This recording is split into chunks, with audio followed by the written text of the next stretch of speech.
Bueno, pues esto es Porcelanosaín, que es un poco la excusa que utilizamos también para reunirnos y para seguir compartiendo. Tenéis, os habrán dejado por ahí un folletito como este, en el que os lo miráis tranquilamente, tenéis la plataforma, cómo acceder y todo, así que bueno, podéis ojearlo y si os apetece, pues bueno, a compartir con nosotros. Yo sí que quiero que empecemos, pero de verdad, vamos a empezar como toca, porque para eso tenemos aquí a Juan José Naranjo, él ya sabéis que es el gerente, es el que os conoce, el que un poco ha unido aquí los hilos para que podáis estar todos aquí. Así que si os parece bien, le damos un aplauso y que nos diga, bueno, pues esa bienvenida que toca.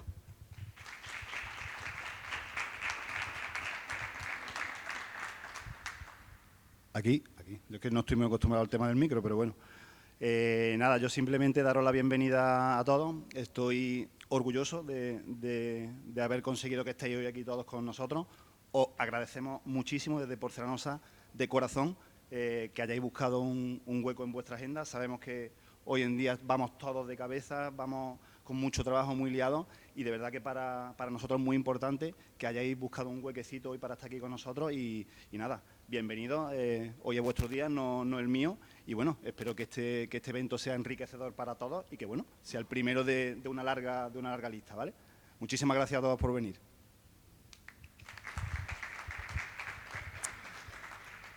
A mí me gusta que aplaudamos un poquito, para darle un poquito de salseo al tema. Así que si os parece, yo creo que vamos a ir presentándonos todos. Voy a ir yo dando una pinceladita de cada uno, porque la verdad que no nos da para más, pero sí que es verdad que bueno, así nos vamos conociendo un poco más. Si os parece, bueno, vamos a empezar así porque tengo a Sergio ahí, entonces lo veo fácil. Vamos a empezar con Sergio. Sergio Gómez, él viene del Laboratorio de Arquitectura Responsable, LAR Arquitectura. Y bueno, os puedo comentar pues, que hacen edificios, desarrollos urbanos, que mejoran calidad de las personas, están interesados en innovación, sostenibilidad, eficiencia energética. Y bueno, y nos va a aportar mucho también, porque bueno, aparte pues da clases en la universidad también, en la de aquí y en la de China, y quizá Noruega también, eso está todo por ahí, ¿no? Vamos a darle un aplauso a Sergio. Y gracias por venir, que eso ya lo has dicho tú. Muy bien, vamos a conocer también a José Suárez, que lo tenéis aquí también, por los que no conozcáis. Arquitectur, ¿lo he dicho bien? Arquitectur, muy bien. Es una empresa con una sólida trayectoria en el sector AECO, especializado en sostenibilidad y metodología BIM, del cual yo creo que también esto del tema BIM saldrá por aquí seguro a debate. Departamento tenéis de visualización, lo llamáis. Perfecto, donde bueno, pues, trabajáis con realidad aumentada, realidad virtual, ¿no? Para que el cliente bueno, pues pueda visualizarlo mejor, ¿no? Vamos a darle un fuerte aplauso también y gracias por venir. Más porque Paloma O'Gayar, bueno, hemos tenido la suerte de conocerla esta mañana. Bueno, pues Paloma, su estudio de arquitectura está abierto desde hace 22 años, ¿no? 22 años, ha evolucionado, no ha parado, tiene la sede del estudio en Ayamonte, en Huelva, así como en Sevilla, Córdoba, Madrid, Valencia han realizado trabajos. La rehabilitación es algo que ella tiene ahí también, pero sobre todo reciente tenemos el tema del paseo fluvial Ayamonte, Mira-Río, ¿no? Que bueno, podéis darle un vistacito o ir por allí al paseo. Así vamos a darle un fuerte aplauso a Paloma. Gracias. Vamos también con Nuria Pazos y Luis Morales, que ellos se llaman Al Futuro Arquitectura. Ya esto ya nos dice que aquí algo está pasando, ¿no? Que ya están bueno, especializados en otras cosas, en muchísimas cosas, pero en tecnología BIM sobre todo. Proyectos propios, pero también su estudio lo que hace es de soporte a otros estudios que a lo mejor no tienen tecnología BIM y dicen, oye, ¿por qué no trabajamos con vosotros? Y así ya tenemos departamento, ¿no? Lo externalizan. Fuerte aplauso también por ellos dos. Gracias. Tenemos a Juan Carlos Gil, que él también pues, es arquitecto, bueno, nos acompaña también, ofrecen gestión integral de proyectos de arquitectura e ingeniería para empresas particulares desde cero, ¿no? Desde lo que es el planteamiento inicial hasta la puesta en marcha, entrega del producto. Y bueno, ellos nos dicen que la arquitectura ha de responder a retos de sociedad moderna, por supuesto, y que ese servicio integral, a veces las necesidades son actuales y futuras de los clientes. Oye, ellos pueden, de cero hasta que lo entregan. Vamos a darle un fuerte aplauso. Gracias por venir también. También José Álvarez Checa, que él me decía esta mañana, oye, Pepe Checa, si es que me conocen como Pepe Checa, ya desde el colegio era, ¿no? Desde el colegio. Bueno, pues bueno, ya sabéis que a mí me gusta presentarlo como que es académico, porque es algo que él me dice que no, que soy arquitecto, que... Muy bien. Bueno, pues él es arquitecto y hablábamos un poquito esta mañana y él me decía, bueno, pues es que yo desde que arranqué lo que me gustaba era, bueno, pues buscar esa novedad aquí en Huelva, buscar que fuera el tema funcional, pero que fuera bonito y sobre todo que estuviera en contexto, ¿no? Que a veces estas cosas se nos escapan. Vamos a darle un fuerte aplauso, es un placer tenerte aquí también. Tenemos a Joaquín Huelva y a José María Gallego, que creo que te llaman Chema. Los amigos, porque yo te he oído decir, ahora viene Chema.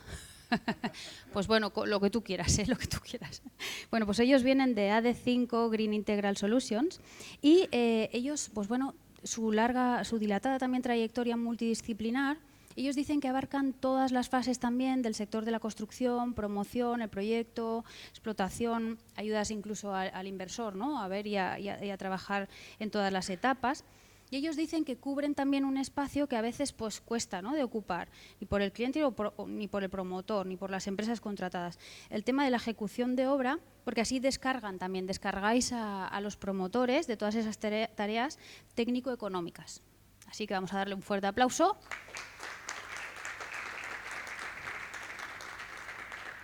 Y seguimos porque, a ver, sí, vale. Vamos por allí, porque tenemos S2 arquitectos, tenemos a Rafael Sánchez y a Mercedes Sánchez, porque David no está, ¿verdad? No ha podido venir. Bueno, pues lo saludamos también desde aquí porque su intención era acompañarnos. Bueno, pues arquitecto Rafael, bueno, de la especialidad de edificación, pero también expertos en eficiencia energética, que es un tema que me gustaría también, Rafael, que nos ayudéis a sacar hoy también aquí a mesa de debate. Proyectos pues de todo, ¿no? Desde unifamiliares, edificios para la administración. Bueno, la trayectoria ya pues es lo que tiene, ¿no? Que tocáis de todo. Fuerte aplauso para ellos. Muchísimas gracias por venir. Vamos también con Dual Arquitectura. Ellos son Julia Molina y Vicente Pérez y un equipo que ellos dicen, bueno, nosotros somos jóvenes ahí, arquitectos aparejadores y bueno, eso también está bien porque lo que tiene, ¿no? Que la arquitectura también la veis desde todas las fases. Respuestas creativas. Me gusta cuando habláis de respuestas creativas, porque al final al cliente le gusta que le busquéis algo diferente. Eso está muy bien. Un equipo de arquitectos y arquitectos técnicos y también interioristas tenéis en el equipo, ¿verdad? Y trabajan en provincias de Huelva, Sevilla y Cádiz. Así que un fuerte aplauso. Muchísimas gracias por venir. Tenemos también a Noelia García y a Jesús Manuel Capelo, que bueno, ella es arquitecta, él es arquitecto técnico, que han venido precisamente para darnos también otro toque, porque a mí me ha gustado mucho también comentar con Noelia, que me decía, oye, yo volví a mi pueblo y estoy haciendo ahí esa arquitectura del vecino que conozco, esa rehabilitación del vecino, que aquel que se acuerda. Eso también quiero que lo saquemos aquí, ¿no? Que era un poco lo que hablaba también con... Quiero que lo saquemos, esa arquitectura que a veces es más de tú a tú con el cliente del que conoces de toda la vida, ¿no? Vamos a darles un fuerte aplauso y gracias por venir también. El estudio de arquitectura es E21, ¿lo estoy diciendo bien? ESI Arquitectura. ESI Arquitectos, vale, perfecto. Pues son Ignacio Cartés y Lisandro Palacios, que ellos, bueno, especializados en arquitectura, en urban planning, proyectos en Huelva y Tenerife, ¿lo estoy diciendo bien? Proyectos en Huelva y Tenerife. Y bueno, la aula esta que tenemos aquí en la universidad, esa aula libre, la habéis hecho vosotros, ¿verdad? Pues si no la habéis visto, pues yo creo que es para ir a ver también. Fuerte aplauso para ellos, muchísimas gracias.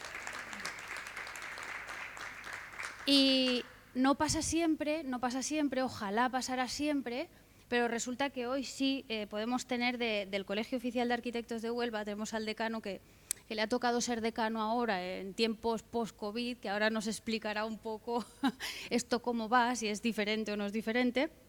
Pero bueno, de momento Francisco Rodríguez Pantoja pues nos acompaña, es un lujo, porque tema de Colegio de Arquitectos nos gusta también sacar aquí, claro que sí.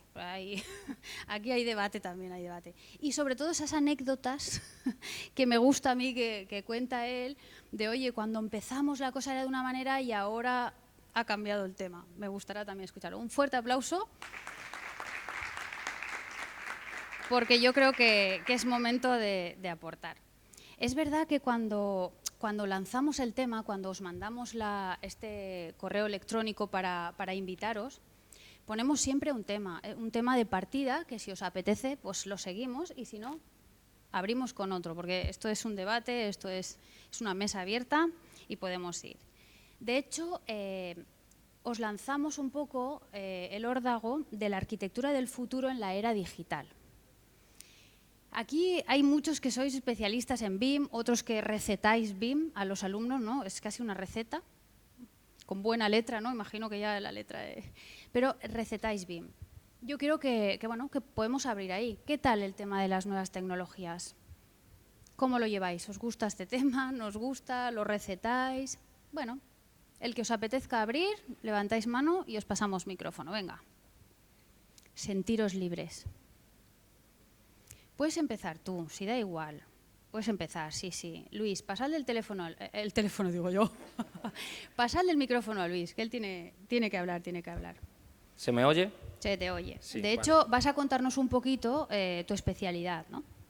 Bueno, yo soy Luis Alfonso, no soy solo Luis. De hecho, al futuro viene también un poco de Alfonso, es una idea de mi padre que lo quiero mucho, pero me da mucho coraje que no tenga tan buenas ideas como él.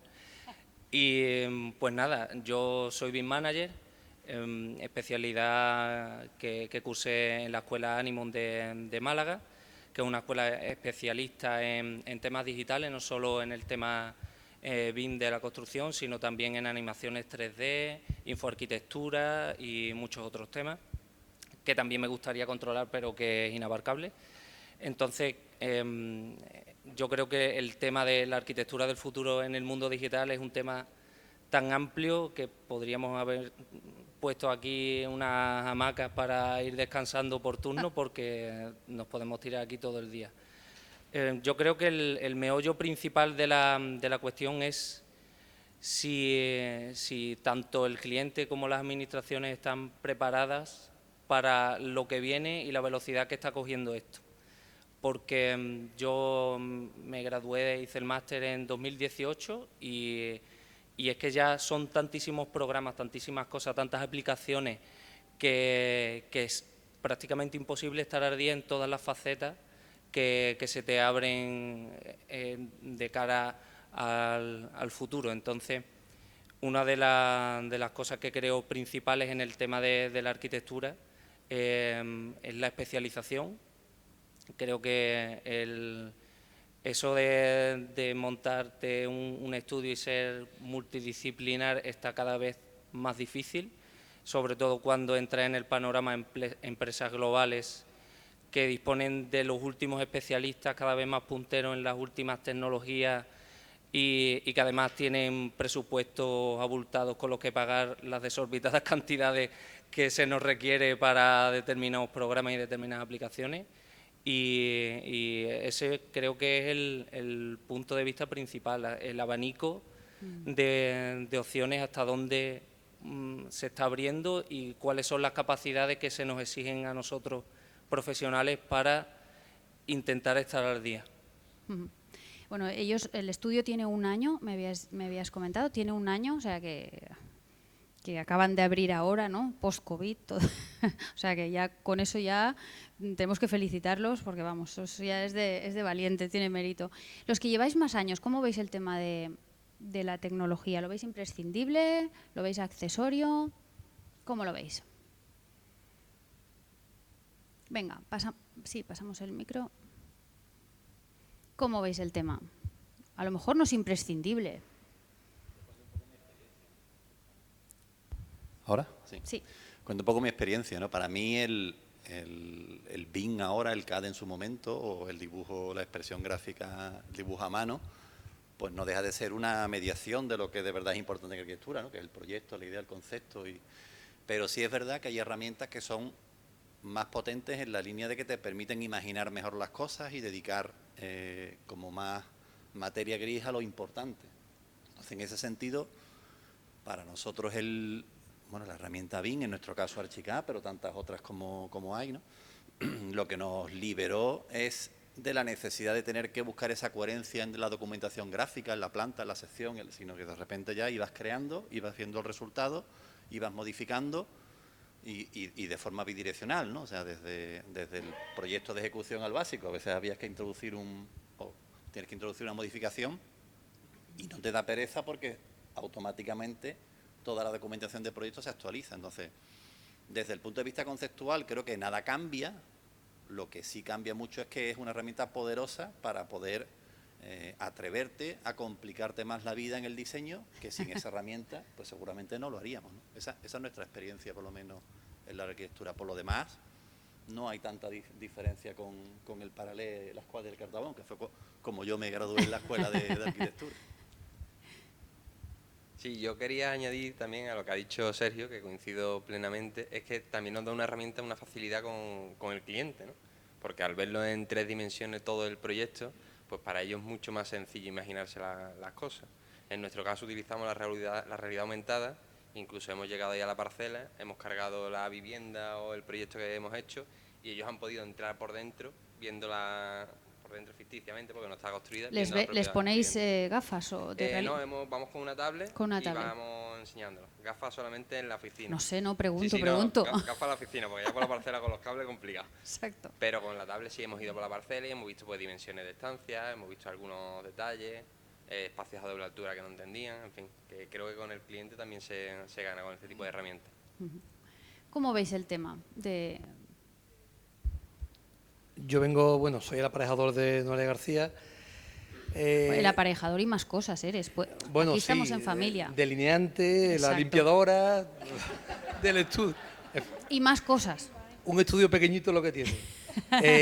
Yo desde que entré en aparejadores, en arquitectura técnica, 93, ya empezaba a hablar de BIM y de... ¿no? En aquella época era el plan.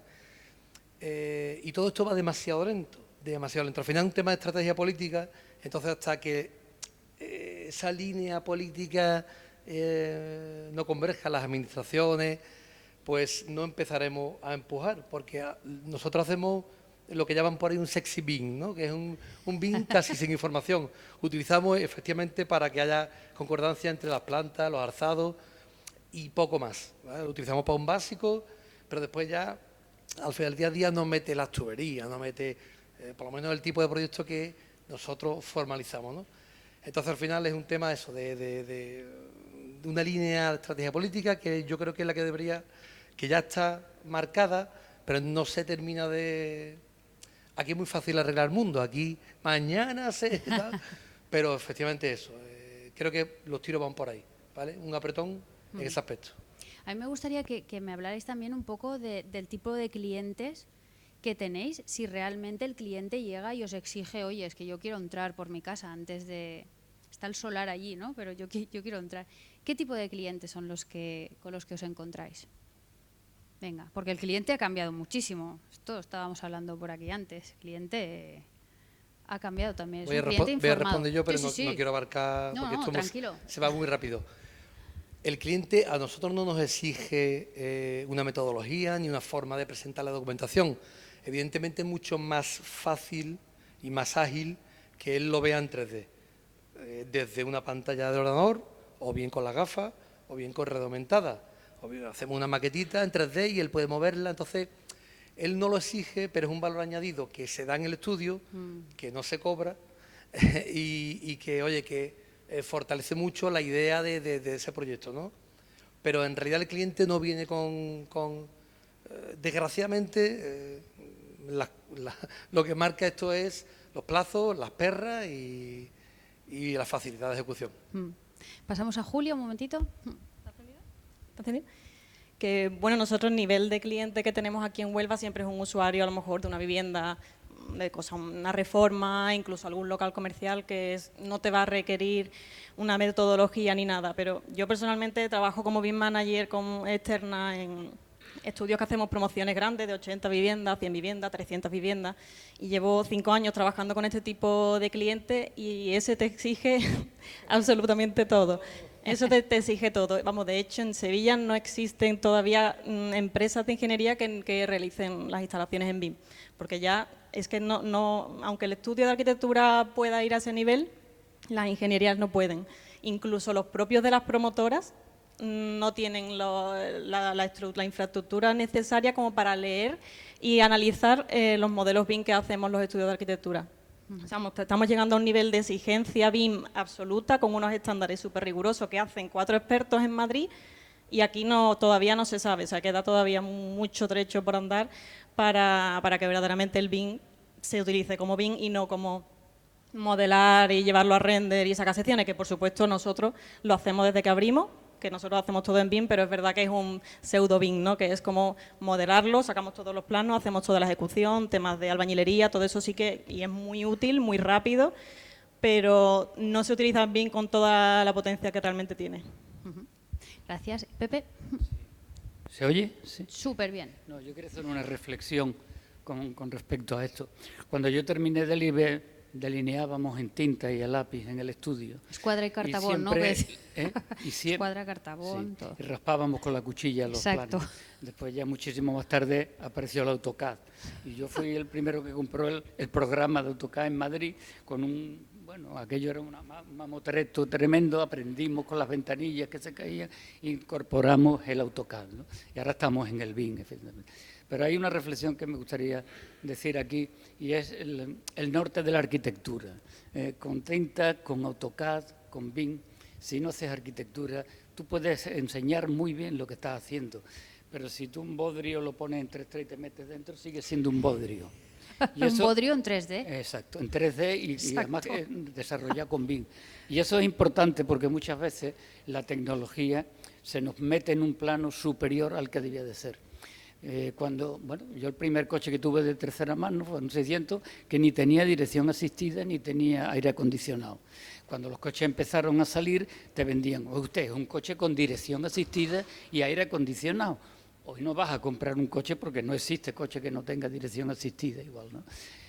Igual ha pasado con los centros comerciales, lo explicaba muy bien Renculjas, ¿no? Dice, gracias al Travelator y al ascensor, los centros comerciales tienen más de una planta, si no nadie iría a la segunda planta. Pero ya nadie se plantea el ascensor, si tú haces un edificio de 12 plantas, o de 10, o de 5 o 6, el ascensor es una técnica que está incluida. Ese es el peligro que yo veo muchas veces cuando nos dejamos llevar por la técnica solo y olvidas la arquitectura, ¿no? Y sobre todo en estos momentos digitales, hay una reflexión que yo hago, ¿no? Todas las revistas digitales que nos llegan a todos los estudios, ¿no? Lo comentábamos esta mañana, ¿no? Bueno, una información gráfica y fotográfica tremenda, de una calidad impresionante. La calidad es magnífica. Pero bueno, luego analizas la planta y dices, pues ya no es tan interesante el proyecto. Y sigues así y te das cuenta que a lo mejor hay mucha mediocridad, pero muy bien presentada. Y eso es un peligro que tenemos ahora mismo, que todos nos dejamos llevar porque, hombre, está claro que nos innova y nos apetece. Pero hay una reflexión de arquitectura. Todas las historias de la arquitectura está hecho con unos métodos, y han sido arquitectura. Y tenemos que seguir profundizando en eso, porque yo creo que el futuro, en la época digital, va por reflexionar con la arquitectura con mayúsculas. Francisco, pasad por favor el correcto. Sí, bueno, yo un poco al hilo y de acuerdo bastante con lo que dice Pepe.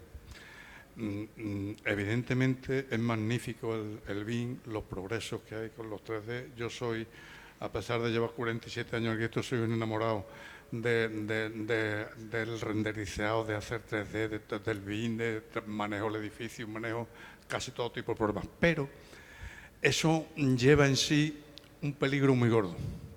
Y es que el arquitecto fundamentalmente para mí debe ser artista y el artista tiene que tener imaginación. Y si uno se vende a eso totalmente, la imaginación desaparece. Y al desaparecer empiezan a aparecer los bodrios que dice Pepe, muy bien presentados, muy bonitos, muy bien hechos con BIM, pero muy mal pensados.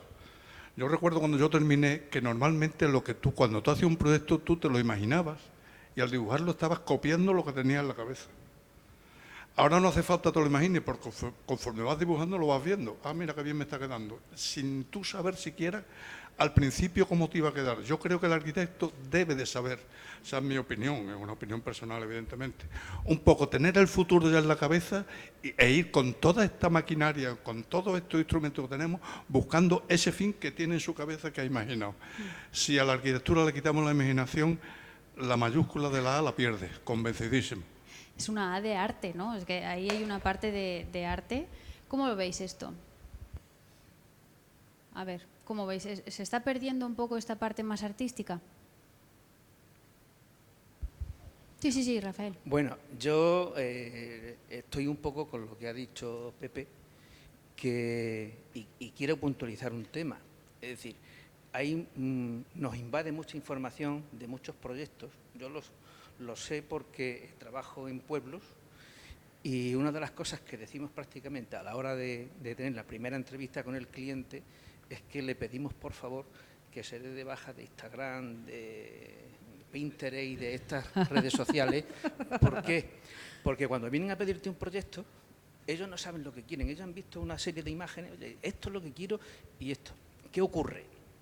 Que de ahí a lo que es un proyecto, como dice Pepe, o sea, yo tengo muchas imágenes preciosas, pero el resultado puede ser un bodrio. Lo que ocurre es que a lo mejor no se dan cuenta porque el mueble que tienen o el sofá es el que aparece en la fotografía. El resto, la concepción del espacio, de la planta, la sección, por supuesto no hay nada, ¿no? Y luego hay un tema que en cuanto al BIM es una herramienta, es decir, es como una llave inglesa, nos facilita mucho la ejecución del proyecto. El tema del render, el conseguir una dimensión en 3D, o sea, un proyecto que ve en 3D.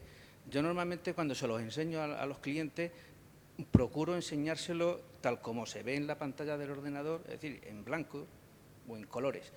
Intento ir del render, entre otras cosas porque no soy especialista en render, pero el render es como una imagen de Photoshop, es decir, hay imágenes, ahora mismo estoy viendo la de Isabel Preisler aquí, y esa imagen sospecho que es la que tiene más horas de Photoshop que de posado, ¿no? Entonces, hay muchos edificios, muchas revistas que se ven fotografías preciosas. La gente que hacen esas fotografías son fotógrafos especializados en fotografías de arquitectura y cuando tú ves una revista, ves un proyecto, te enamoras del proyecto y dices, joder, el viernes que viene, el fin de semana, me voy a verlo. Y entonces lo ves con otro angular que el fotógrafo ha captado esa fotografía, con otra luz que la ha captado el fotógrafo y con otros filtros distintos a los que ha utilizado el fotógrafo. Y cuando llegas, te llevas una decepción, es decir, una decepción asombrosa. Si en un momento dado en el futuro, es decir, se pudiese tocar, es decir, hay una cosa en la arquitectura que es fundamental, que es la textura. La textura, yo creo que la gente de un poco de mi edad, a lo mejor Pepe me está mirando y lleva razón. Tú ves un edificio que tiene un acabado y dices, me voy a tocarlo. O la madera de un suelo, un parqué, lo tocas. Esas cosas no se aprecian en un render. El render te lo coge un especialista y la imagen más estúpida que hay te la convierte en una fotografía de Andy Warhol. Preciosa, increíble, ¿no? Te sales a la calle, te metes en un polígono y tú te asomas y dices, joder, vaya cutredad que hay aquí. Te llega un especialista de fotografía, de arquitectura, y la imagen que te sale, joder, es para ponerla en la portada del croquis. Con lo cual, es decir, el futuro está muy bien, pero creo que hay que saberlo utilizar para, entre otras cosas, no crear unas expectativas que cuando el propietario, el cliente, llega a su casa y compara, dice, la fotografía es más bonita, la fotografía de mi salón es más bonita que la de mi salón. Porque cuando tú, entre otras cosas, te pones a hacer un render, te buscas los muebles que a ti te gustan, muebles de diseño. Luego el propietario se va al Mercamueble, es decir, no digo al IKEA, ¿no? Porque todavía en el IKEA puedes encontrar algún elemento más o menos gracioso, pero se va al Mercamueble, te llena el salón de sofás y de vitrinas y al primero que se le caen los palos de sombrajo es a ti cuando vas a hacer una fotografía de la obra terminada, ¿no? Pues dices, joder, lo que ha quedado esto. Bueno, ahí ha abierto Rafael un tema que a mí sí que me gustaría que viéramos y es el tema del contexto, de cuando un proyecto, el proyecto está muy bien, pero luego el contexto pues no encaja. A lo mejor es el espacio muy pequeñito para esa casa que ha visto de los fiordos en una, en una revista y que le parece estupendo al cliente, ¿no? Pero claro, luego la metes en ese contexto con unos cristales gigantes, con un calorcito y no cuadra. El tema de arquitectura y contexto. Contadme alguna anécdota que tengáis en plan, o lo que queráis sobre el tema del contexto. Es un tema interesante, ¿eh? Porque se ven cosas que dices, está muy bien, pero falta espacio aquí. Está muy pegado. Sí, sí, Paloma. Sí. Así, ¿no? En el contexto hay un ejemplo que pongo mucho, que son los extranjeros cuando vienen a nuestra zona sur y se empeñan en tener unas tejas negras, por ejemplo. Han visto la teja negra, ¿no? Han visto la teja negra, están acostumbrados a tejas negras con sus cubiertas inclinadas y vienen y te intentan convencer de que ellos aquí quieren su misma casa inglesa. Y entonces, claro, pues ahí está en nuestra capacidad de explicarle que aquí el negro en la cubierta quizás no sea lo más indicado. Igualmente, pues las cristaleras enormes con los ventanales fantásticos y estupendos mirando al sur, pero sin ninguna protección. Eso es bastante habitual, ¿no? Nosotros normalmente pues, lo lógico es que tengamos en cuenta siempre al iniciar un proyecto, pues la orientación, la situación, las vistas, es lo habitual. Entiendo que tenemos que trasladarle a cada cliente la mejor opción dentro de sus ideas, ¿no? Y sobre todo que depende del lugar también donde está, después hay unas ordenanzas, hay unos planes generales. Claro, hay una normativa local, hay una normativa regional, ¿no? Hay una normativa nacional, que la burocracia es mucha, ya te decía antes, cada vez tenemos más burocracia, nos tenemos que adaptar a todo, a todas las normas y a las necesidades, a los gustos, al programa, a las prioridades del cliente y a la economía, principalmente. Y yo antes estaba echando de menos, cuando estaban hablando todos los compañeros, de la obra, de la realidad de cuando llegamos. Los renders son fantásticos, el BIM es estupendo para la obra nueva, para la obra grande, quizá para la obra de la administración, pero por lo menos mi realidad es encontrarme obra pequeña, autopromoción, bastante rehabilitación. Entonces, son promotores que si se lo presentas acabado, vale, pero cuando tú tienes un edificio que ya está, que ya existe y empieza la obra, empiezas a encontrarte sorpresas, al final tienes que ir solucionando, haciendo inventos continuos para ir solucionando todos los temas, todos los encuentros, cómo pasan las instalaciones, cómo pasa de obra. Bueno, aparte has estado al pie del cañón mucho tiempo así. Sí, me he tragado un poquito de obra. Un poquito de obra, exacto. ¿Qué pensáis del tema del contexto o de la obra, lo que queráis? Levantadme así un poquito. Sí, pásale a Pepe, lo tiene por allí. Bueno, por seguir un poco. Hombre, es que el contexto ahora mismo es una de las piezas fundamentales cuando haces arquitectura, ¿no? Es decir, había como 3 puntos fundamentales, que es el programa que te da el cliente, la función de la persona alrededor de la arquitectura, después viene la construcción, el proyecto que tú desarrollas, es decir, ¿con qué? Con una fenomenología, es decir, cuál es la relación de ese cliente con ese espacio que tú le vas a crear. Y después está el contexto, que es vital, ¿no? Claro, en un momento de globalización como el nuestro, pues el contexto muchas veces se ha perdido por la arquitectura de autor. Es decir, Frank Gehry pues te pone una lámina de titanio en Bilbao, te la repite en Los Ángeles de aluminio y te la pone en China y te la pone en Corea, ¿no? Bueno, es la arquitectura de autor y sirve para Logroño lo mismo que para Bilbao, ¿no? ¿Qué contexto? El contexto de Frank Gehry es mentira, es decir, el contexto, él coloca su lámina y se acabó. Bien. Hay otros arquitectos que piensan de otra manera, como Rafael Moneo. Rafael Moneo no es arquitectura de autor, es arquitecto con mayúscula que resuelve para un momento concreto, en un sitio concreto y resuelve la situación del contexto. Hay otro arquitecto que el contexto suyo es la alineación que le da el ayuntamiento de la altura y ahí se le acaba el contexto, ¿no? Por eso yo creo que esas reflexiones son las que nos tienen que llevar, ¿no? Está claro que la globalización nos lleva a unas modas que se imponen, ¿no? Y yo decía lo del minimalismo malentendido, ¿no? El minimalismo nace en los años 60 por los escultores y los pintores en Nueva York, en el año 60. La arquitectura llega muchísimo más tarde, ¿no? Y luego a partir de Tadao Ando, en fin, empieza, y David Chipperfield es el padre de la creación, que empieza con Peter Santor y tal. Bueno, muy bien. Y entonces el minimalismo se impone. Y gracias, como decir, a IKEA, aunque se impone en la sociedad. Y hoy la sociedad ha cambiado, porque la sociedad va cambiando, es lógico, ¿no? Y hoy ya no te piden un cortijito andaluz. Cuando yo empecé, arquitectura andaluza. Bueno, ¿y qué arquitectura entiende usted por arquitectura andaluza? Hombre, un recercado de ladrillo viejo, unos balcones con marcolla y 2 bolitas doradas en las esquinas del balcón. Y madre de Dios, es que eso es horror. No era la arquitectura que todos creíamos que debíamos hacer en ese momento, ¿no? Bueno, pues ahora se impone. Pero claro, el minimalismo es muy caro.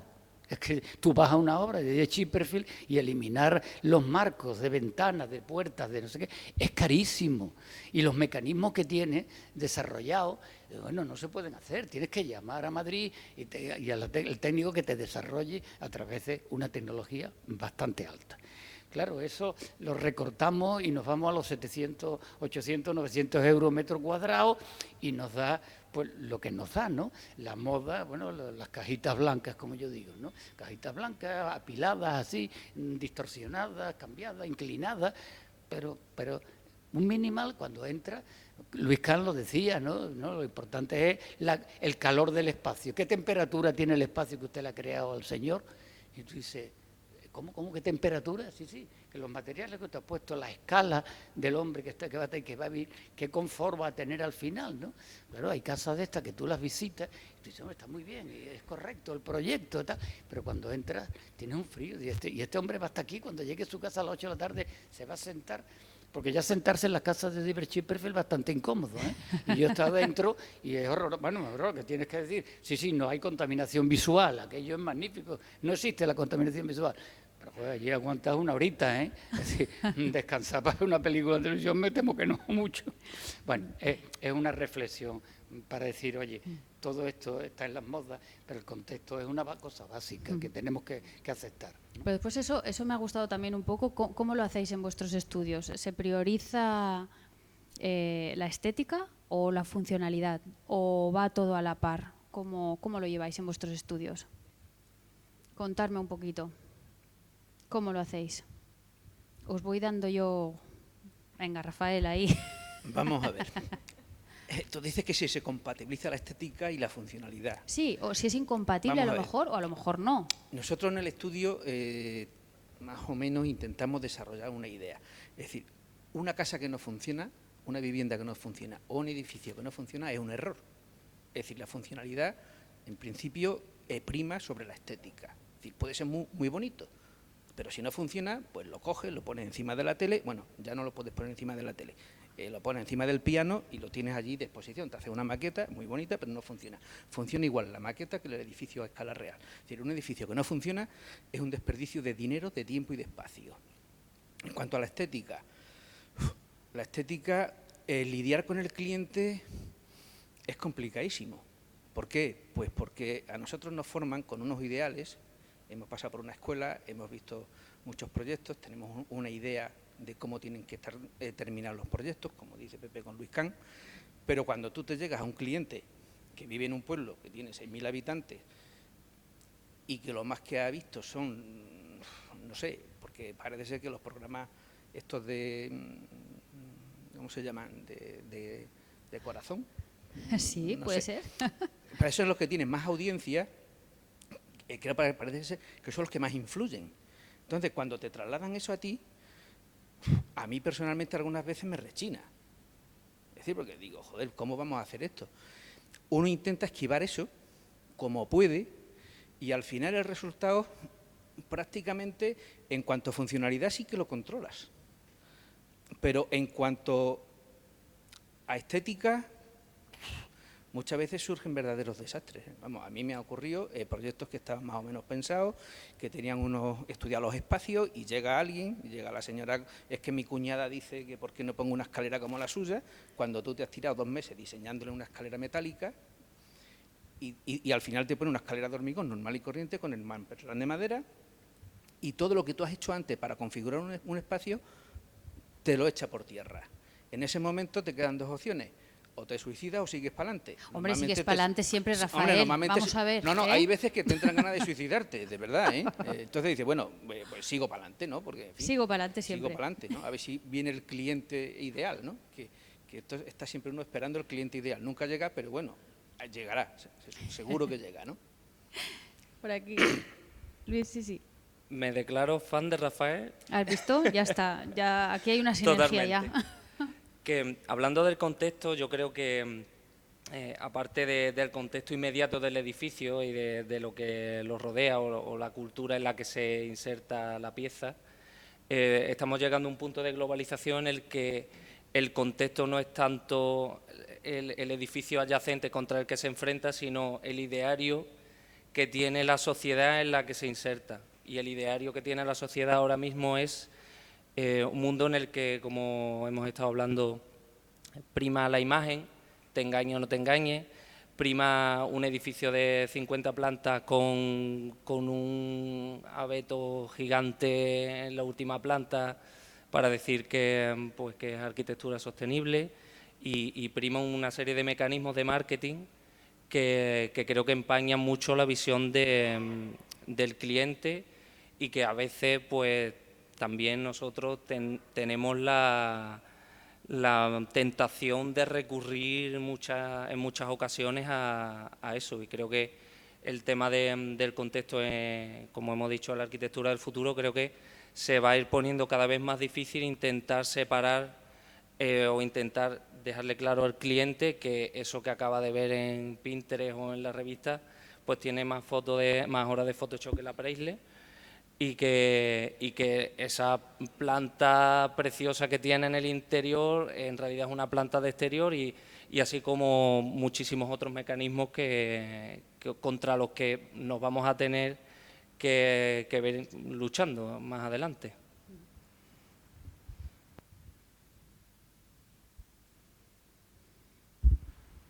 Yo estoy con Rafael y siempre he comentado que desde el punto de vista estético tiene casi el 50% de culpa el promotor con el arquitecto, porque llega un momento en que pasa lo que dice Rafael, que tú haces un diseño magnífico y el promotor te llega a eso, que es que mi cuñado tiene una ventana redonda y yo quiero una ventana redonda. Y entonces tú conviertes ese proyecto en lo que yo le llamo un proyecto alimenticio. Lo haces porque tienes que comer. Entonces, tiras para adelante. Eso lo vamos a acuñar, yo creo.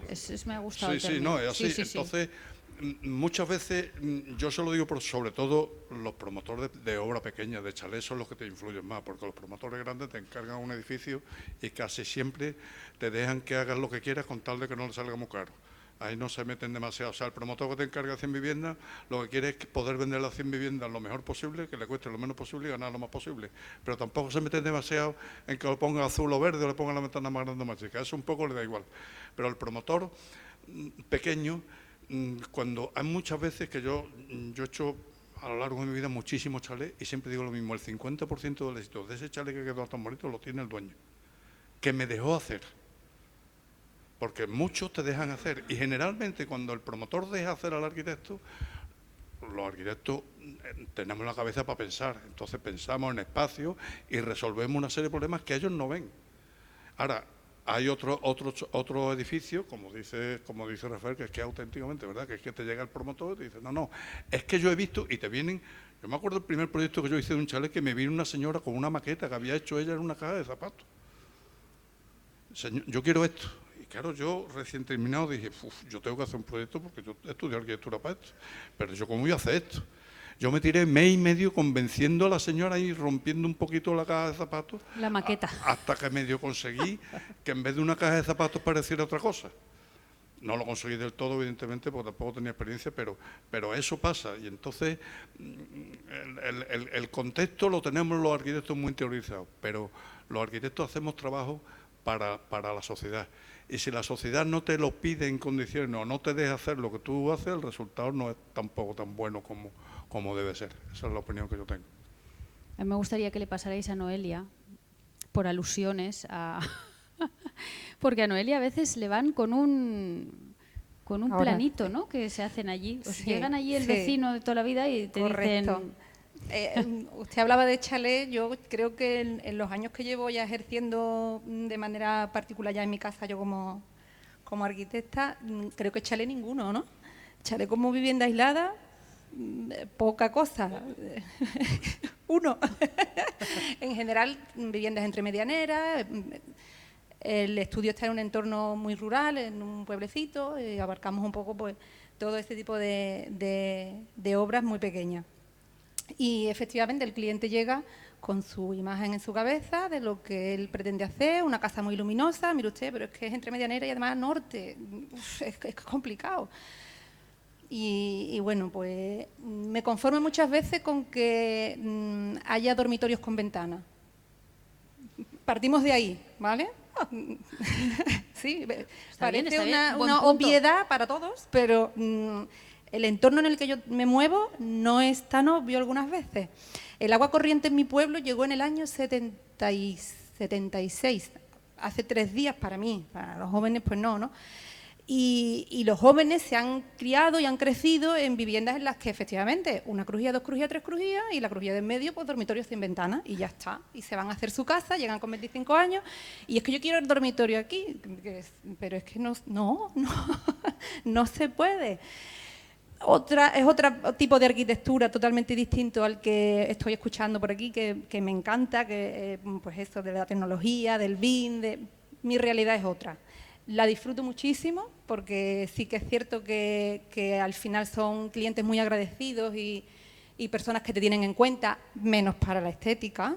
Para la estética te puedes poner como te pongas, que al final, pero bueno, ya está. La cuestión es un poco pues estar ahí, asesorar, que queden viviendas cómodas, viviendas prácticas, que cumplen un poco la funcionalidad y yo con eso me conformo. Pásales a Ignacio o a Lisandro, porque a mí me gustaría que me contarais un poco, porque claro, estáis en Huelva y en Tenerife, y a mí me gustaría que nos comentarais un poco si hay diferencia, o sea, si realmente veis diferencia entre un cliente, entre otro, que sí la hay, ¿no? Un poquito sí. Sí.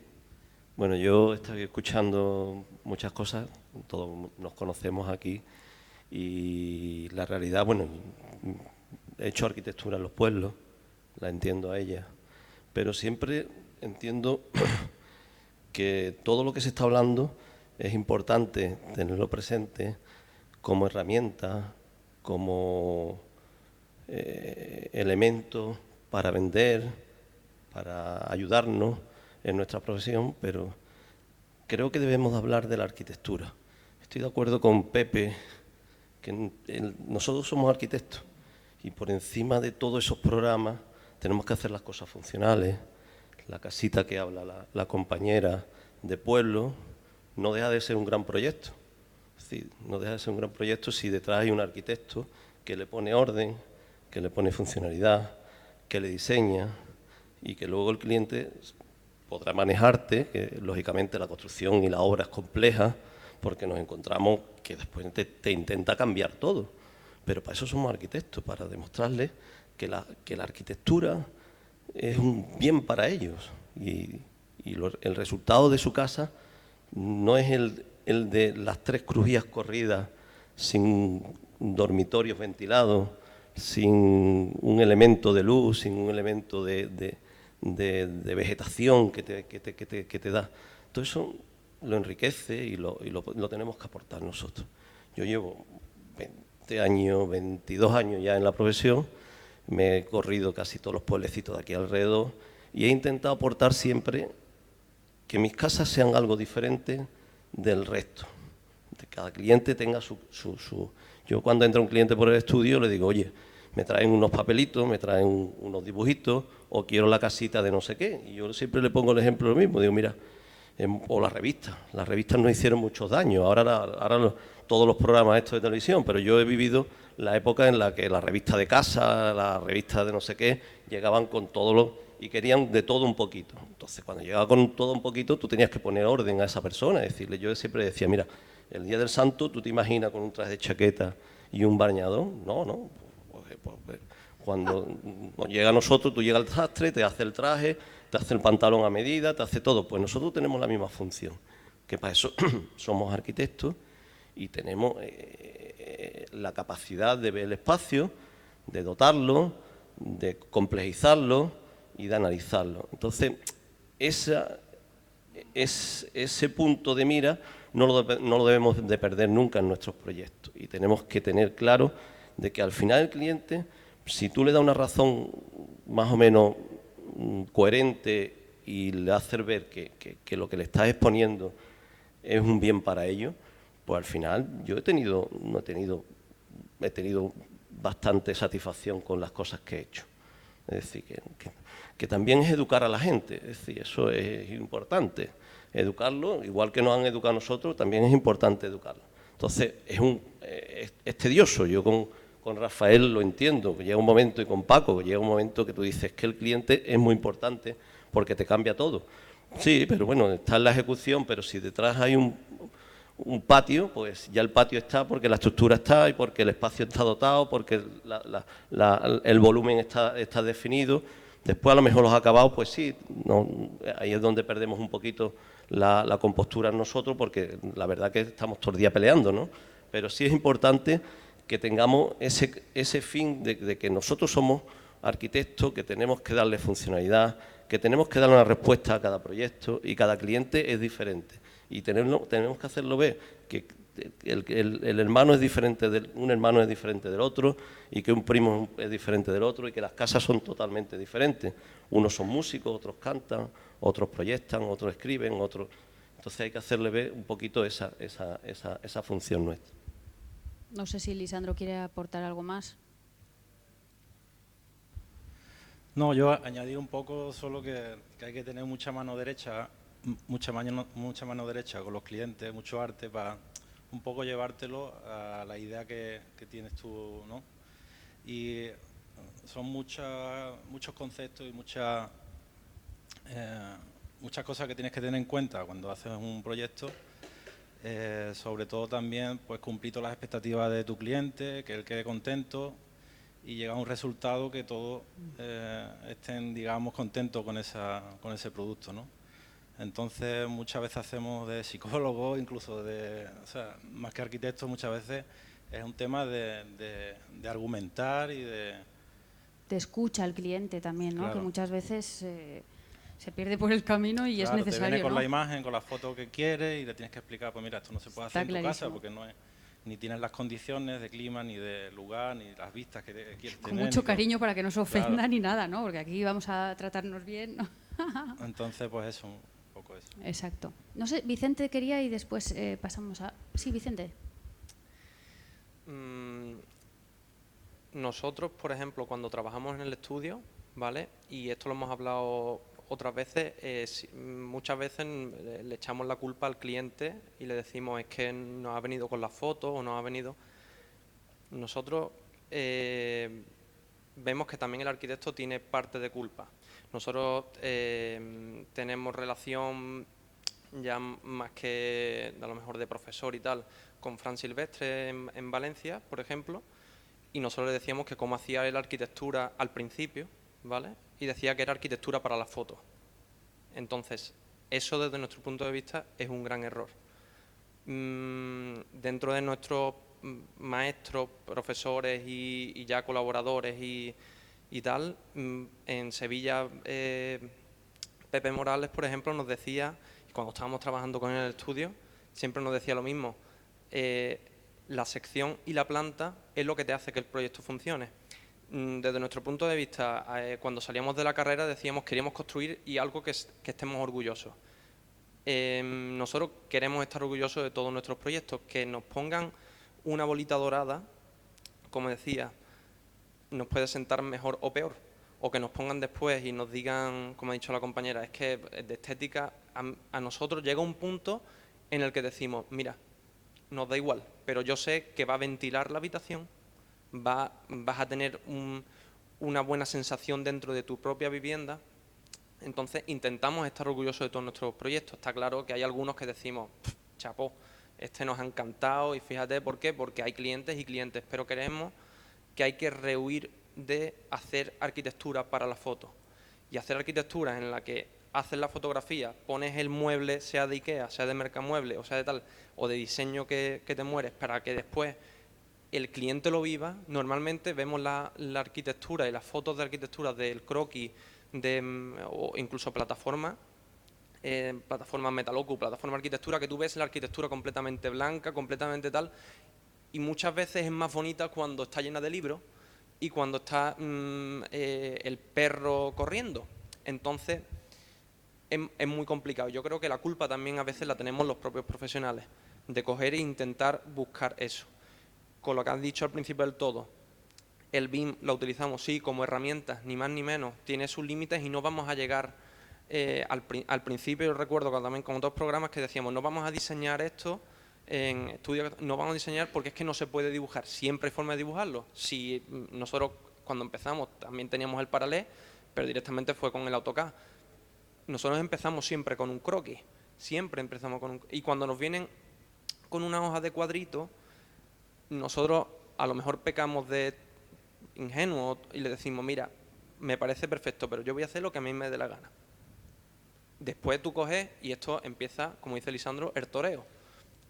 Intentaremos llegar o no llegar a un acuerdo. Y siempre le decimos lo mismo, mira, tú haz lo que tú quieras, pero como profesionales te intentamos decir qué es lo mejor. Todas mis hermanas son médicas. Y yo le digo, es como si tú vas a mi hermana y le dices, mira, es que yo quiero, que me duele mucho el pecho y fíjate, creo que es un infarto. Espérate un momentito.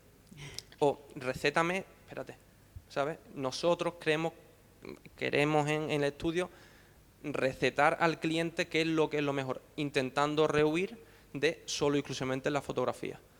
Y lógicamente llega un punto en el que si eso está en un equilibrio y funciona la sección, funciona la planta y te han puesto la bolita, al menos nosotros decimos, lo hemos intentado y lo creemos que lo hemos hecho bien. Claro. Esa es nuestra forma de entenderlo. Exacto. Quería conectar con lo que decía la compañera y decirle, Rafael, que el cliente ideal no existe. Es decir, por lo menos yo, 40 y tantos años, es decir, cuando yo terminé la carrera, el primer encargo que tuve fue una casa en San Bartolomé para una pareja joven que se acaba de casar y quería hacer... Claro, yo venía ese verano de estar con Sisa Viera en su estudio, pues toda mi mentalidad era el racionalismo de Sisa y tal. Bueno, y mi primer proyecto, ¿no? Me diseñé todo, los rodapiés, los tiradores, diseñé todo, era una cosa tremenda. Eso sí que era integral, eso era integral, ¿no? Sí, totalmente integral, pero bueno, todos los detalles, aquello era una cosa tremenda. Llegó mi primera obra, todo el día en la obra, yo creo que estaba más que los propios albañiles y tal. Pero cuando le explico el proyecto a la pareja dice, era una casita de 3 dormitorios. Y yo digo, usted, es que me ha puesto el cuarto de baño al lado de los dormitorios. Digo, sí, claro. Dice, no. El cuarto de baño me lo pone usted al final del patio. Digo, ¿cómo? Sí, como la casa de mi padre. El cuarto de baño, el váter lo pone usted allí al final. Si usted quiere una jofaina, un lavabito en un dormitorio, pero el cuarto de baño me lo quita y tal. Hombre, eso es absurdo. Mire, usted lo voy a llevar a una casa porque las que ya hay sifones, que no huelen, que no sé qué. Lo convencí. Bueno, entonces pues se terminó la casa, un racional magnífico, un amarillo pálido, los hierros todos eran calibrados. Bueno, allí Mercedes tal y cual. Y a los 3 o 4 meses con el aparejador íbamos a Villanueva de los Castillejos y le digo, oye, espérate, hemos pasado pero no he visto la casa y tal. Al volver paramos. Y al volver paramos y decimos, ¿y cuál es la casa? Espérate, desde la esquina era 1, 2, 3... Joder, había cambiado entera la casa. Claro, había cogido el hueco que era una curva muy racionalista, con un hueco muy alargado, paisado, había puesto 3 arcos, le había puesto 4 hiladas de teja al racionalismo, a la cubierta del lugar, la valla, por supuesto, el calibrado había ido, que bajaba, iba bajando, a eso lo había roto, había puesto unos machones de eso. Era otra casa que le decía, joder, este tío se ha equivocado de arquitecto y yo no sabía interpretar al cliente, porque estaba en la euforia de querer hacer mi casa lo mejor posible y tal, y lo único que conseguí es meterle el cuarto de baño. Ese fue mi triunfo. Bueno, entonces pues esa es la realidad. Y ahora ya era un triunfo, ¿no, Pepe? Ya era un triunfo. Sí, eso. Ese era el triunfo. Le había dado luego, por lo menos noche, una mejora en su funcionalismo. Por la noche, claro, dirá, ¿ves qué bien? Estéticamente ellos habían ganado, habían hecho la casa que les gustaba y yo no supe interpretarla. Exacto. Sergio, hay un micrófono por aquí. Y después os llevo ahí, sí. A ver, una aportación que yo creo que es lo que se destila, creo, de lo que estamos comentando aquí en relación a los clientes, a los encargos, ¿no? A la labor que a veces tenemos que hacer de lucha o de pelea, ¿no? Para conseguir que se imponga la buena arquitectura, ¿no? Que se supone que somos nosotros los que sabemos cuál es la buena arquitectura, ¿no? Por encima de nuestros clientes, y la mayoría de las veces es verdad. Lo cierto es que, no sé, por lo menos en mi caso, como arquitecto, yo me conformo con que cada proyecto que pase por el estudio sea el resultado de poner en valor las cosas buenas, las posibilidades que tenía desde el punto de vista del programa o de la parcela o del propio cliente, y a la vez seamos capaces de minimizar las limitaciones, porque a veces la parcela es una limitación, tenemos una parcela mirando al norte y no tenemos luz natural o es difícil, o tenemos un cliente que quiere poner un arco. Bueno, pues si en última instancia tienes que poner un arco, a mí por ahora no se me ha dado el caso, ¿no? Tienes que poner un arco cuando no pega poner un arco, no cuando estás rehabilitando evidentemente un edificio con estructura de muro de carga y arco, pues tendrás que ser capaz de poner el mejor de los arcos posible. En definitiva, manejar las limitaciones del proyecto y poner en valor las posibilidades del proyecto, ¿no? Quien tiene una parcela mirando al mar y no le saca todo el partido posible, ¿no? A esa vista al mar, ¿no? Ya la forma de concretarlo, pues el cliente querrá que sea el dormitorio principal o que sea el salón o no sé, ¿no? O sea, creo que al final la buena arquitectura esencialmente consiste en eso, ¿no? Soy poco de citas, ¿no? Pero me encanta creo que era de Alejandro de la Sota, ¿no? Lo de que los arquitectos tenemos que dar liebre por gato, ¿no? O sea, que tenemos que ser capaces de, cuando hay una limitación, y especialmente en el presupuesto, que por lo menos en nuestro caso siempre, o sea, el presupuesto siempre es muy limitante. Antes me comentaba Paloma, ¿no? La experiencia con el paseo de Gida Yamonte, ¿no? De decir, cuando no hay dinero hay que ser capaces de decidir cómo le aportamos más valor al proyecto según qué toma de decisiones tomamos. Si lo tenemos que invertir aquí, lo tenemos que invertir allí, porque los recursos son limitados, ¿no?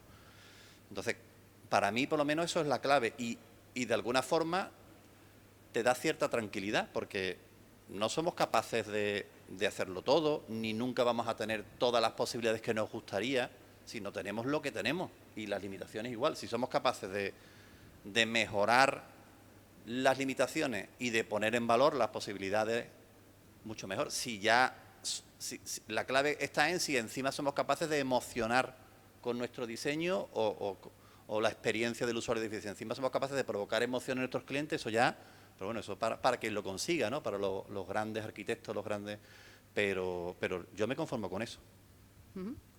José María, sí.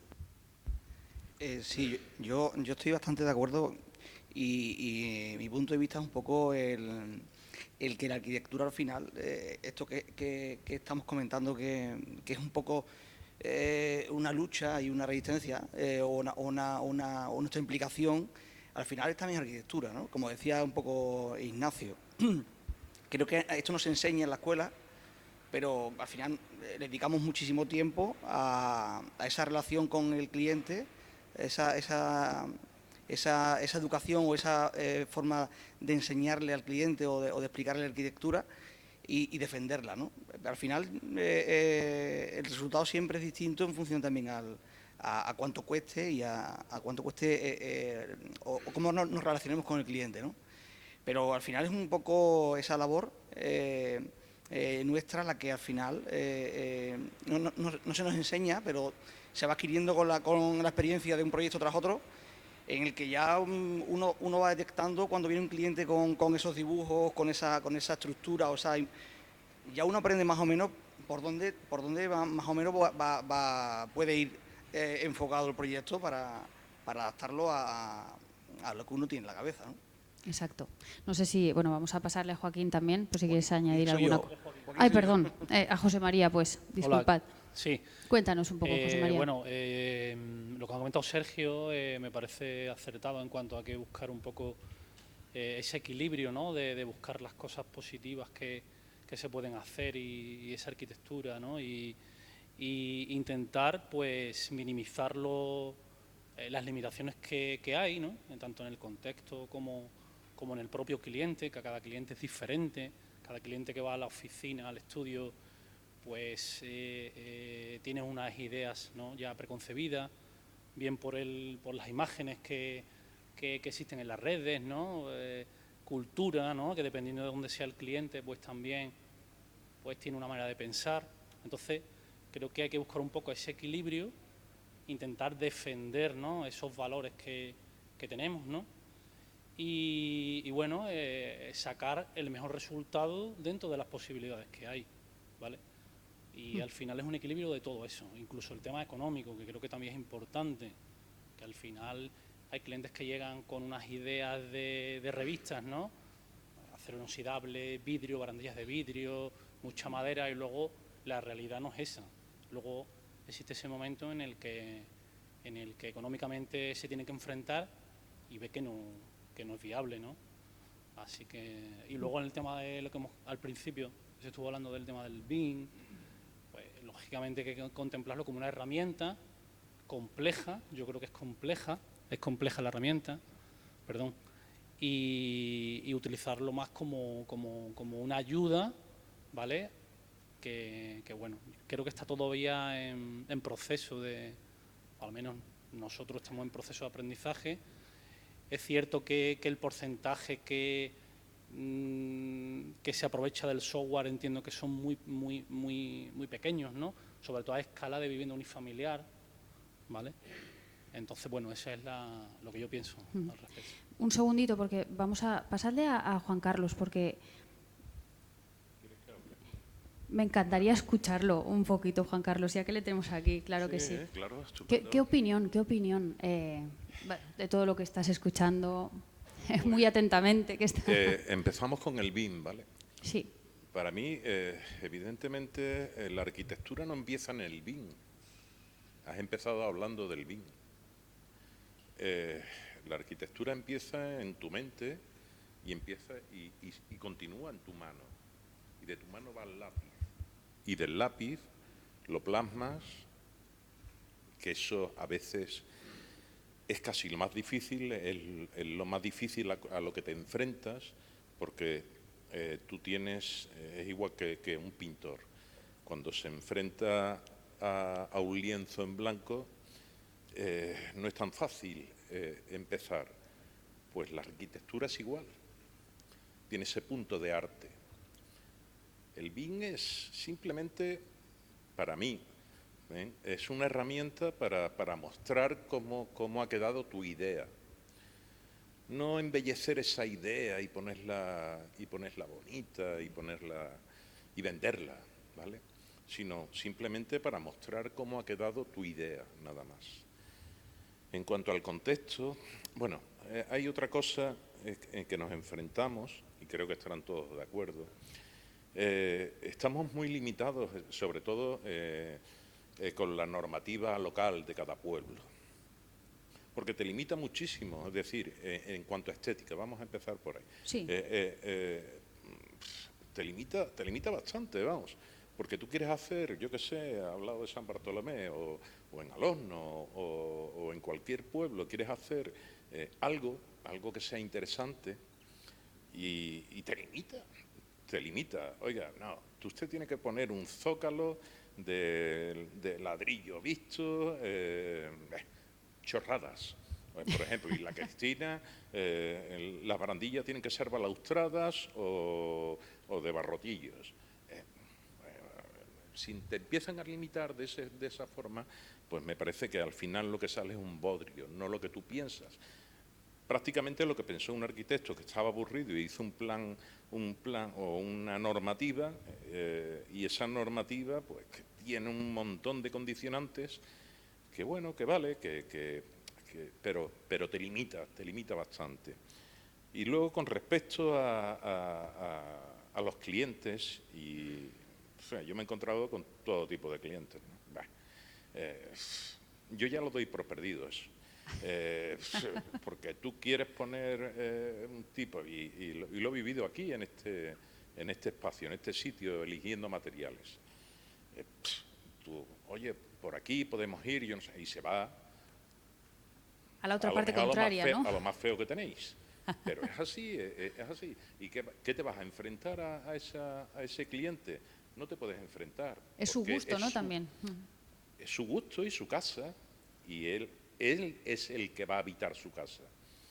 Tú creas el espacio, tú creas en los recorridos y creas las luces y las sombras, pero luego quien va a vivir y quien va a poner el mueble de Mercamueble y el mueble de Ikea va a ser ese señor, que no tiene absolutamente nada que ver con lo que tú tenías pensado, ni la solería que tú tenías pensada como una solería a lo mejor continua o como fuese, y te la mete de maderita, imitación madera, o te la mete como quiera. Entonces, a veces dices tú, la buena arquitectura. ¿Qué es la buena arquitectura?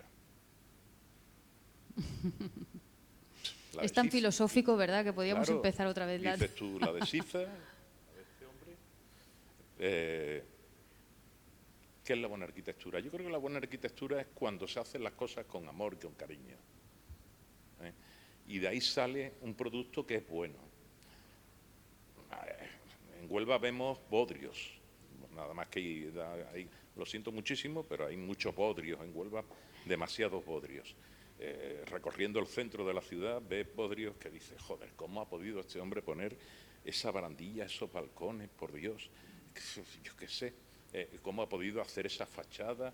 Pero dices tú, bueno, es el gusto de esa persona. Exacto. De eso creo que estuvimos hablando el otro día en Castellón, de los gustos y todas esas historias, vamos. Entonces, en definitiva, nos enfrentamos al cliente, a la normativa que tenemos, a las normativas locales, a un código técnico que, por ejemplo, en el tema de escalera te restringen muchísimo a hacer una escalera de un tipo, de otro, y tienes que enfrentarte a todo eso. ¿Y cómo te enfrentas? Pues como decía, no sé quién lo dijo, que era Pantoja, que había que comer. Y si tienes que comer, pues te tienes que aguantar. Exacto. Bueno, pero se me escucha, ¿no? Sí, sí, sí. Me quedan... Y bueno, pues eso es lo que opino, ¿no? Pues muchísimas gracias. Me quedan 2 turnos que habéis pedido y vamos cerrando, Rafael. Haremos breve y luego Luis, que había pedido, y Mercedes también, si quieres, o Nuria, si queréis apuntillar algo, es el momento, ¿eh? Yo quería comentar un poco a lo que han dicho aquí algunos compañeros. Muy breve, Rafael, porque estamos ya cerrando. Nosotros en el estudio, es decir, existe el BIM, existe el CAD, ese tipo de cosas. Nosotros en el estudio, yo personalmente y ella, pues comenzamos el proyecto con lápiz encima de un papel diapos. Con lo cual, la única tecnología que tenemos es la del carboncillo. El BIM como herramienta del futuro está muy bien. Lo que pasa es que es una herramienta del futuro que nos ha llegado al presente. Es decir, el BIM te permite diseñar un proyecto hasta el último tornillo. Para proyectar un ascensor nada más que necesitas saber 2 dimensiones, el ancho y la profundidad. El resto, muchas veces siempre se ha resuelto en obra con la casa especializada que viene a montar el ascensor. Ahora tú te vas a la página, te vas a una página de ascensores, te bajas el modelo BIM, lo metes en el proyecto, está perfectamente resuelto. Lo único que ocurre es que cuando se va a ejecutar el proyecto, ese ascensor no se fabrica en España o no lo hay en la zona donde se está trabajando, con lo cual el modelo BIM está totalmente definido. Te buscas una carpintería con rotura de puente térmico perfecta, estupenda, que cuando la montas en el BIM, porque viene preparada para montarla, el proyecto queda perfecto, muy coherente, pero a la hora de colocar esa carpintería, nadie sabe de dónde se saca esa carpintería, puesto que no existe en el mercado. Entonces, los proyectos entendemos que son un traje a medida del cliente. Tú le tienes que preguntar al cliente, entre otras cosas, a qué se dedican, cuáles son sus hobbies, porque si el tío le gusta jugar al billar, tienes que prepararle una sala con el suficiente espacio para que juegue al billar, si no su casa se le queda coja. ¿Qué es lo que ocurre? Que la gente pienso que la gente se va un poco, se agarra a la moda, a lo que hay, a lo que ve. Y existe demasiado bombardeo y la gente nos pide muchas cosas, que es lo que está de moda. Como decía Pepe, la casita blanca, el prisma encima que se macla con el otro. Es decir, un proyecto, si hay que hacerlo de ladrillo, hay proyectos magníficos de ladrillo. Y no hay por qué irse al acero inoxidable y al vidrio. Hay proyectos, el Museo de Mérida es entero de ladrillo y, joder, ahí está, de Rafael Moneo, ¿no? Entonces, no porque un material, digamos, no salga en televisión o no salga en la revista, hay que olvidarse. Exacto. Entonces, bueno, era más o menos resumiendo un poco la última cosa que quería comentar. No sé si Mercedes... ¿Estás de acuerdo? ¿Estás de acuerdo? Estupendo. Bueno, pues mirad, Luis nos había hecho el favor de arrancar, ¿no? Cuando estaba esto todavía un poquito más frío, pues casi que cerramos contigo, Luis, así que aprovecha. Bueno, pues yo quería responderte, Juan, sobre el tema de cabeza, mano, lápiz, porque yo soy una persona que le gusta dibujar, llevo dibujando prácticamente toda la vida y pienso los proyectos con el lápiz en la mano.